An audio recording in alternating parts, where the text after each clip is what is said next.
This is not just genocide, and I will explain in a minute what it is from a legal point of view. We need to, and this is not because I want to bother you, and this is not an international law lecture. You have fantastic lawyers, you don't need me. But I need you. Hello beautiful people, thank you so much for stopping by. Quick one, I don't want to make so much commentary on this. I just want to set the stage. This video is very important. I want us to pay attention. This is an educational video about what is going on in Gaza. We'll talk about it maybe after the video and in the comment section. See you in the end. I need you to understand the words that we cannot miss. Because the reason why certain words are used is because if they were used, then obligations had to be honored and responsibilities had to be taken. And this doesn't have to happen. This is the imperative. Let's not talk about genocide. It's not genocide. It's not genocide. It's war crimes at best.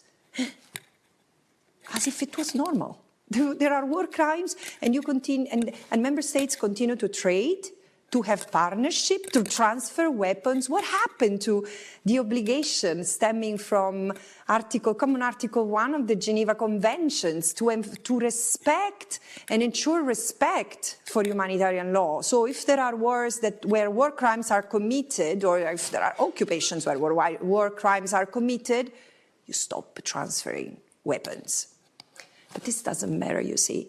And this is why it's important to understand that this is not just a genocide.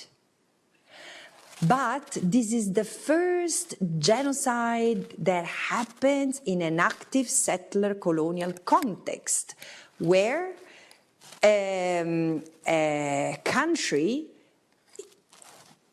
which, by the way, stands on land that has already been taken. It's not that it's... the Palestinians have already suffered the dismemberment of their land and their nation in 1947-48. Israel exists inside Palestine, not aside Palestine. It took me years to understand that, years.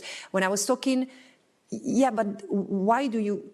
I was asking Palestinians, this is I am in the occupied Palestinian territory, and this is our language, Western people's language, United Nations language. For them, it's Palestine. And so I was insisting on the OPT. It doesn't mean anything to them, so they call it Palestine. And I was saying, yeah, but this is occupied. And a Palestinian, everything is occupied, you know. It's our land. It's the land that we had and was taken. So Israel exists as a UN member of the United Nations inside what was historical Palestine. And even the little that remains, the 22% of what was historical Palestine, the Gaza Strip, the West Bank, and East Jerusalem is being taken inch by inch. Because for the past 57 years, Israel has maintained an occupation, a military occupation, so governed by military rules, written by soldiers, applied by soldiers, and adjudicated in military courts. The Palestinians under occupation are the only people civilian population who goes through military courts, an aberration, including children. And all normal there. So they have used this brutal occupation, which is a violation of, it's an aberration in and of itself. They've used this occupation to take the land of the Palestinian. They've used all sorts of loopholes, all sorts of legal gymnastics to take, and this is the evil in conceiving international law as a set of rules without ethics. Is not true. It's not true. What has been done to the West Bank is the contrary of what in Article 49 of the Geneva Convention, for example, which prohibits forcible transfer of population from an occupied land and transfer of civilian population from the occupying power into the occupied land. Why? Why so? I've been taught this norm in this way. It's so weird that an article contains two such different provisions. Why not having two norms? Students, do you think about that? Why in the same norms the Geneva Convention had to prohibit the transfer of civilians, and then the transfer, the influx of civilians from the occupier? Because this is the first prohibition of colonization in international law at the time, that it was not possible to prohibit but colonialism, because the mind of the drafters didn't really didn't want to outlaw colonialism, but they remembered what Hitler had done with the expansion of Germany and the occupation on other people's land and transfer of Germans. So there is a precedent, and not many precedents, but however, Israel has been taking the land, forcibly displacing the Palestinians, and transforming the occupied Palestinian territory in a series of fragmented, unlivable, oppressive Bantustan. This is how many Palestinians, remembering with reference to apartheid South Africa, refer to. And it's true. I mean, I've called in my work the occupied Palestinian territory a panopticon, like a prison. It's not just Gaza. Gaza was a ghetto, no question, but the whole occupied Palestinian territory is a prison controlled from outside and inside, because you have not just a brutal system that arrests and detains Palestinians for virtually exercising their freedom, one for all. You know that in Palestine, under Israeli rules, the occupied Palestinian territory, under Israeli rules, you can be arrested and detained for participating in a gathering of 10 or more people where political issues are discussed without the authorization of the army, of the Israeli army. So you cannot have a wedding.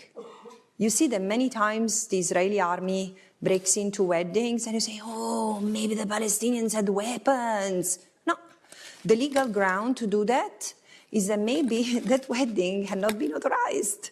Or they made a mistake, they invited more than 10 people, Palestinians. It sounds surreal, but this is the reality. And you, not only you can get arrested very easily, you can get abused, mistreated, and there is no way out, because there is no access to justice for the Palestinians. No access to justice. There is no, there was no appeal in the Israeli military system.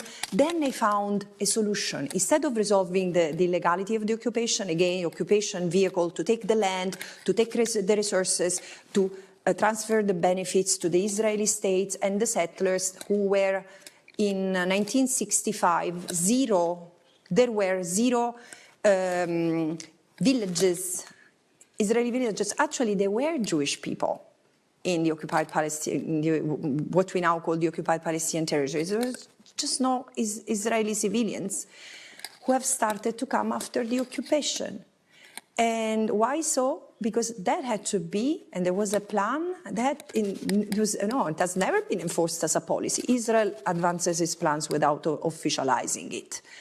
But again, the land has been transformed into an unlivable panopticon. So if you are a Palestinian, you are brutalized within and behind bars and beyond bars, because you get out of jails and the oppression, the physical aesthetics of the carcerality are there. Segregated roads, checkpoints, revolving doors, and cameras. The Palestinians are the most surveilled people in the world, not just surveilled, spied.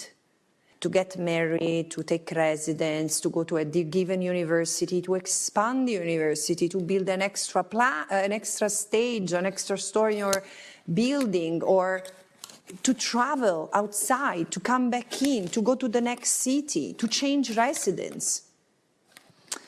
And this was life before October 2023.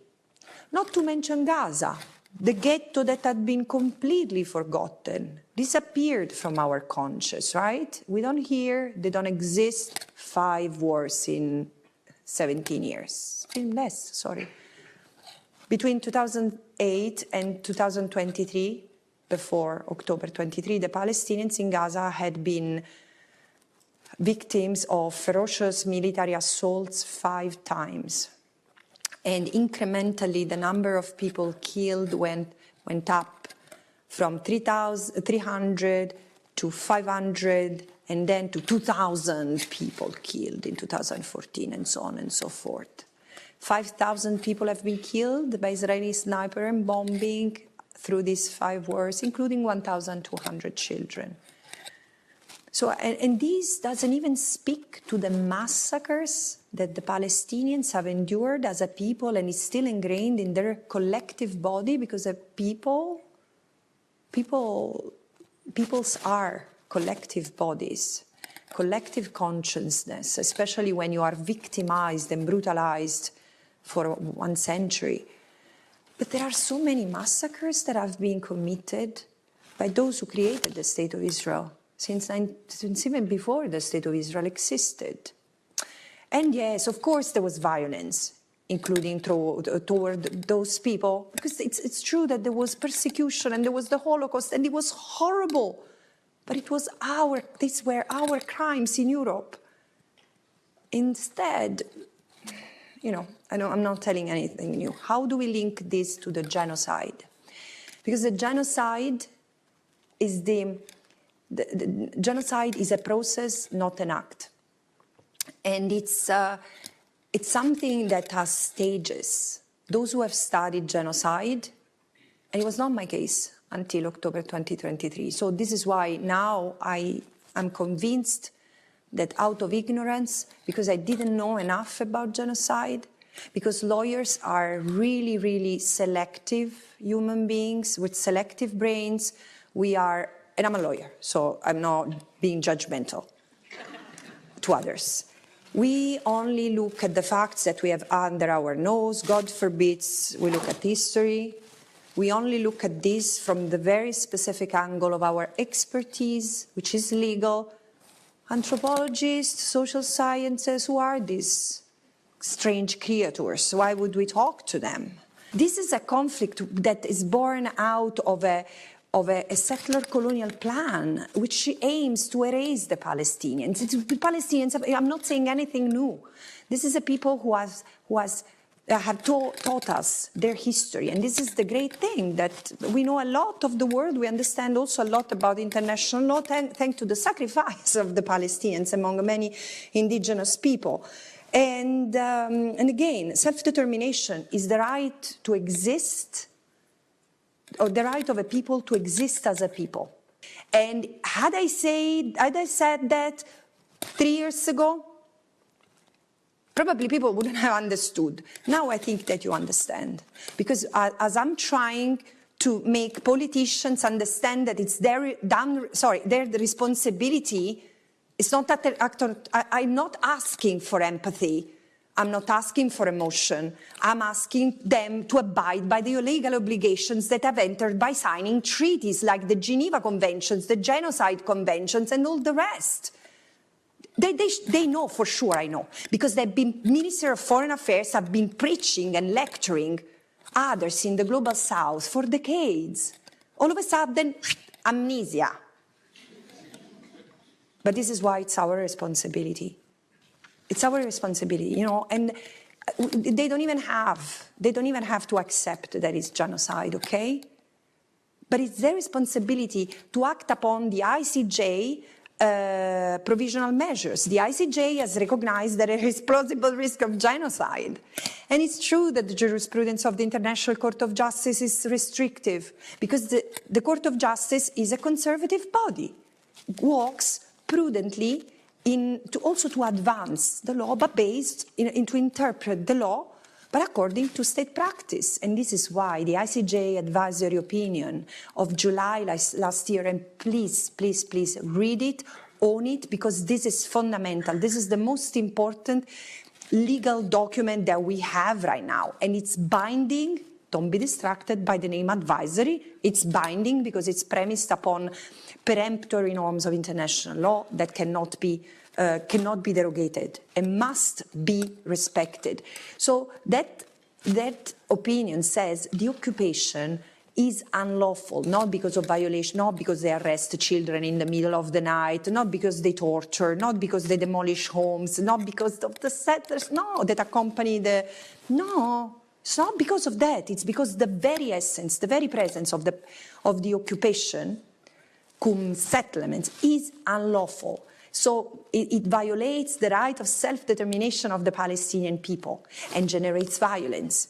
Because, you know, a state has the right to defend itself when attacked. And a people have the right to resist when they come under attack. And this is the thing this is why I'm saying law is there, international law is there, and it's precious. But, surprise, it's not a magic wand. So I know that you feel drained, but this is who we are. And it's in moments of darkness that we need to find the light in us and connect to the light with others. I'm sorry to sound a bit esoteric, but I really want you to see what's happening. It's not just about Palestine, it's about all of us, all of us. And so, going back to the legal obligations of states, I know that it's more than 20 minutes, but this is the last thing. So the obligations of states are not to transfer weapons to a country that is committing genocide, at least, because before going there, you know what are all the obligations of these states, like others? Not to aid and assist an unlawful endeavor. This is so simple. This is so simple, and push back on the hair splitting, like, yeah, but we have to see really if we are harming the Palestinians. I swear to God, I heard a question from someone who was, in a significant position in a bureaucracy of a European country. Yeah, but how can you tell me that a company that produces food, not weapons, a company that produces food in the occupied Palestinian territory harms the Palestinians? They're selling vegetables to the Palestinians too. Yeah. I had to keep a poker face. Do you understand the brutality of it? So, because I like making things very simple, I said, so let's imagine, I will use other names of countries than what I used in it. But let's imagine that all of a sudden, Spain goes to Italy and starts growing vegetables to sell and to profit from in Italy, and kicks out the Italians, I don't know, from Liguria or from Tuscany. Would it be normal? No, it's not normal. So why do you think that it's normal for the Palestinians? Because you know why? Because the Palestinians do not exist in our mind. In our societies, we are still at this point that we need to teach, we need to educate about what is Palestine and who are the Palestinian people. And it's not because and this is a responsibility that you have, not because you are pro-Palestinian, but it's because simply you are pro-justice. And if human rights are universal, they are not just for you, they are also for them. And here's the turning point. The law is there, law enforcement mechanisms are there, they are pretty much failing, not everywhere though. Not everywhere. And this is the thing that we need to see also, we need to see also the sparkle of light that comes up. It's true that it's an incredible dark moment, but the sparkle comes from people like you, like students who have been rising, standing up, and it's amazing, and please continue. Continue, perhaps see other ways to be more strategic. I know that the pressure is enormous, but we need to resist this pressure, because this is also a test of how much we are ready, how much you are ready to give up of your fundamental freedoms.